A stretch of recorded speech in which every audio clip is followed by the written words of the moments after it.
Number 1, রাসূলুল্লাহ সাল্লাল্লাহু আলাইহি ওয়াসাল্লাম বলেন, যে ব্যক্তি আমার 40টি হাদিস আমার উম্মতের কাছে পৌঁছাবে তার জন্য আমি কিয়ামতের দিন বিশেষভাবে সুপারিশ করব।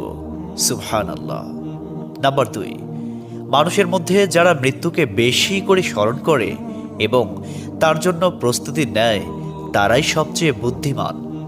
নাম্বার 3, প্রত্যেক জিনিসের জাকাত আছে, আর দেহের জাকাত হচ্ছে রোজা। নাম্বার 4, যে তার সময় আল্লাহর জন্য ব্যয় করে না তার জন্য জীবন অপেক্ষা মৃত্যু শ্রেয়।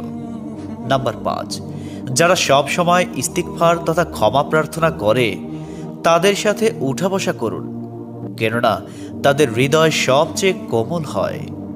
নাম্বার 6, তুমি যত সিজদা দিবে আল্লাহ তত গুণা তোমার মাফ করে দিবেন। সুবহানাল্লাহ। নাম্বার 7, সূরা ফাতিহা